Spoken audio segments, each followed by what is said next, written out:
Bismillahirrahmanirrahim. Assalamualaikum warahmatullahi wabarakatuh. Inna lillahi wa inna ilaihi raji'un. Inna lillahi wa inna ilaihi raji'un. Kami kabarkan bahwa saksi yang pada pekan sebelumnya, sidang sebelumnya sudah siap hendak hadir dalam persidangan dalam rangka diambil keterangannya untuk didengar apa yang dia lihat, dia ketahui, dia dengar sendiri, yang bernama Bambang Prasetyo tiba-tiba pada sidang sebelumnya kena serangan jantung.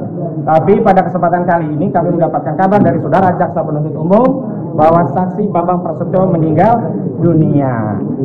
Kita sebenarnya sangat berharap, tapi ini kehendak Allah, karena saksi ternyata meninggal dunia. Tapi kami berpikiran jangan-jangan ini adalah efek mubahalah, dan karena itulah kami semakin meyakini kasus ini pasti akan kami menangkan dengan pertolongan Allah, insya Allah. Tapi yang kedua, ada yang menarik dalam proses persidangan. Ada penyelundupan redaksi yang diulang-ulang dalam proses penyidikan yang ternyata diakui tidak berasal dari saksi-saksi. Jadi yang buat polisi. Nah, itu adalah bikinan dari penyidik, kelakuan dari penyidik.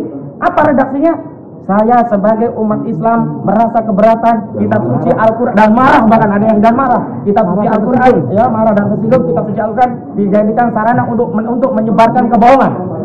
Dan itu selalu berulang-ulang, padahal setiap saksi ketika kami verifikasi melalui proses bertanya jawab, ya, ternyata tidak menyatakan itu.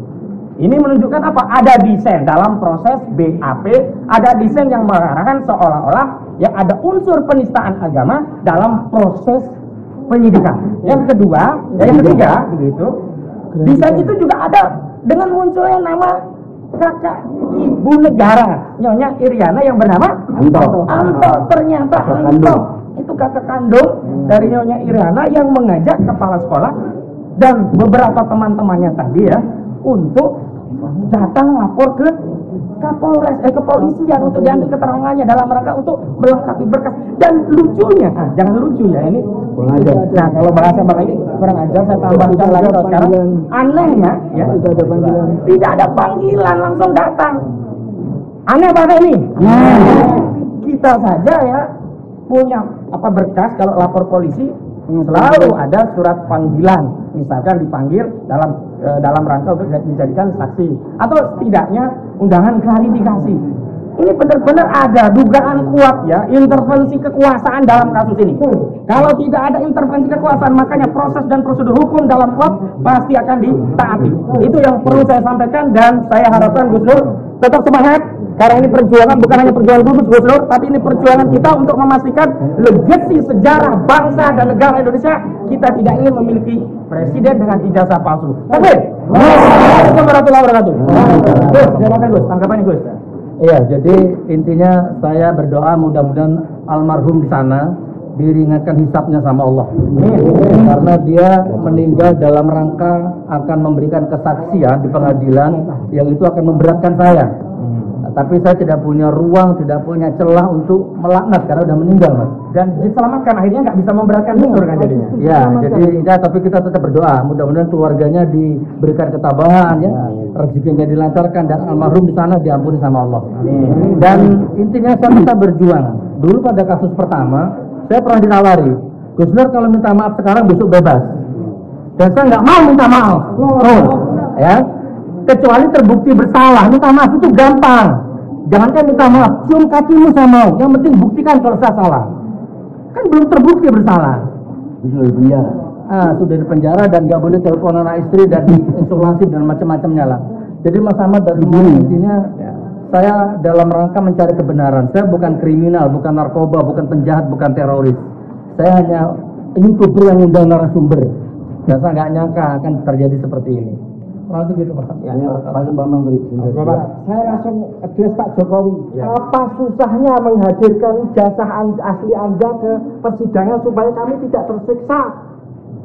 Ada kepastian hukum. Saya siap dihukum apabila Pak Jokowi bisa menunjukkan ijazah aslinya di persidangan.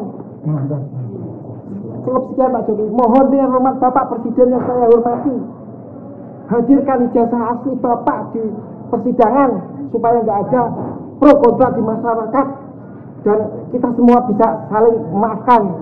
Ya, selesai. Bang Egy. Saudara-saudara, secara ilmu hukum Makasih ya. dalam pengertian ini sudah kami upayakan di sidang tadi. Ya. Sangat jelas bahwa jaksa yang punya beban pembuktian dalam peristiwa pidana ini, beban pembuktian ada pada jaksa dan sebelumnya pada polisi di tingkat penyidikan.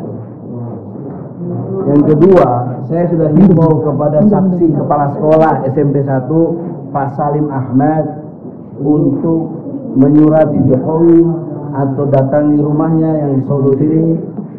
Juga yang kedua, saksi dari Tommy apa Tomo? Utomo Putra yang juga ikut-ikut sebagai wakil ketua OSIS bersaksi di sini meyakini ijazah Jokowi asli, tetapi tidak pernah lihat. Nah, maka beban pembuktian ini ada pada jaksa. Saya juga himbau kepada Tomo tadi supaya surati Jokowi, dan dia menarik tadi mengucapkan saya dekat dengan sepupu Jokowi. Nggak tahu siapa akan menyampaikan nanti.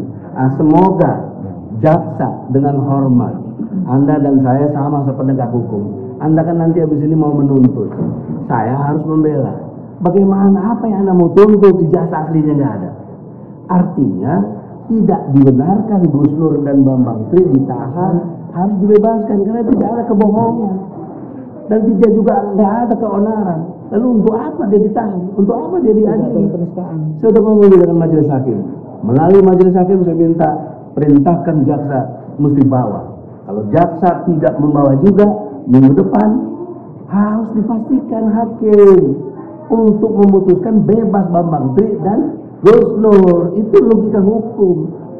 Ajas kita ini mudah, cepat, murah, sederhana. Jangan dilarut-larut begini. Kalian enak dapat uang dari negara. Ya. Jaksa, hakim, kita lawyer apa gitu. Ada berdoa lah. Kalau rezeki dari Allah. Oleh karena itu saya hanya berharap kepada Allah, tentunya kepada manusia yang capek lah berharap. Ya. Semoga Allah buktikan dengan sangat jelas minggu depan kalau ijazah asli Jokowi nggak ada juga. Semoga mereka yang melakukan ini diazab oleh Allah dan Bambang Tri serta Gus Nur dibebaskan. Ayo, apa lagi? Ayo. Boleh lagi, Bang? Pengacara rambut pirang. Assalamualaikum warahmatullahi wabarakatuh. Waalaikumsalam warahmatullahi wabarakatuh. Tadi kita sudah menyimak bersama persidangan yang banyak sekali kejanggalan dan kelucuan kekurangan ajaran ya. Ya termasuk itu dan sebagai kanan, sebagai ketua alumni Ikatan Alumni SMP 1 Negeri Surakarta angkatan 1976 ya. Ada grup di mana katanya Pak Jokowi menjadi alumni dari angkatan tersebut. Namun anehnya ini yang rekan-rekannya Pak Jokowi yang kebangetan kurang ajar atau yang ataukah Pak Jokowi yang memposisikan diri bahwa memang beliau orang yang sangat penting, orang luar ya. Jadi dia bukan angkatannya gitu. Karena apa? Beliau selaku Presiden Republik Indonesia mestinya mereka sangat bangga. Ini loh temanku, satu grup jadi presiden. Siapa yang nggak bangga? Saya baru berkawan dengan Mas Khosinuddin saja sudah bangga, dengan Pak Edi saja sudah sangat bangga. Apalagi ini berkawan dengan Pak Jokowi, Presiden Republik Indonesia, orang nomor 1. Dan apa sih susahnya kalau rekan-rekan seangkatan, apalagi permasalahan ini sangat krusial, sangat penting, menyangkut harga diri. Mestinya si Tommy tersebut bisa menyampaikan Paduka atau Mas Bro atau yang mulia Bapak Presiden, ini ada persoalan seperti ini.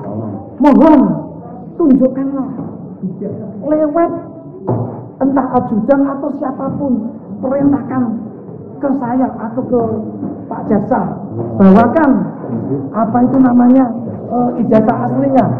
Biar kami ini tidak malu mengakui Pak Jokowi sebagai teman angkatan alumni SMP Negeri 1 Surakarta. Begitu. Sebetulnya permasalahan ini sangat simpel. Dan saya juga sangat mencintai Pak Jokowi. Mestinya dengan persoalan ini dia menjadi ibrah atau bisa ditunjukkan bahwa memang apa yang disampaikan Pak Bambang itu tidaklah benar. Jadi kita akan bangga sekali bahwa Pak Jokowi benar-benar alumni SMP Negeri 1, ijazahnya memang benar asli. Sangat sederhana sekali. Demikian dari saya. Wabillahi taufiq wal hidayah. Wassalamualaikum warahmatullahi wabarakatuh. Dulu Bang. Dulu. Sekali ya. Jelas belum.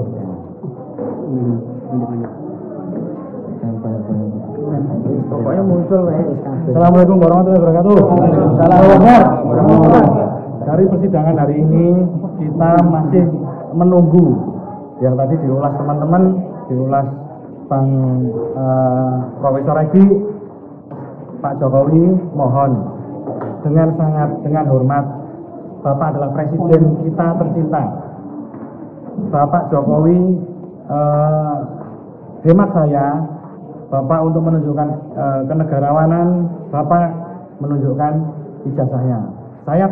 Kami tahu bahwa Bapak Jokowi sebagai presiden pasti sangat-sangat sibuk. Tetapi Bapak ada ajudan, ada staf khusus dan lain sebagainya. Terutama juga yang di sini yang harus membuktikan adalah dari jaksa penuntut umum.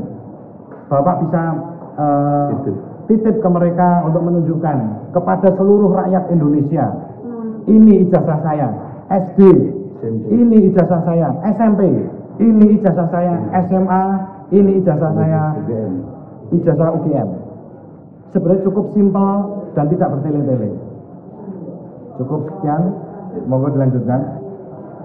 Assalamualaikum warahmatullahi wabarakatuh. Waalaikumsalam warahmatullahi wabarakatuh. Saya hanya nambahkan sedikit dari senior saya, karena ini adalah kekuasaan domainnya hakim, maka hakim punya kekuatan hukum, yaitu hakim bisa memerintahkan jaksa lepaskan dulu, minimal bukan putusan berlarut, tapi silakan sidang dijalani, tapi Gus Dur dan Bambang Tri diperintahkan ditangguhan dikeluarkan, itu hak majelis hakim.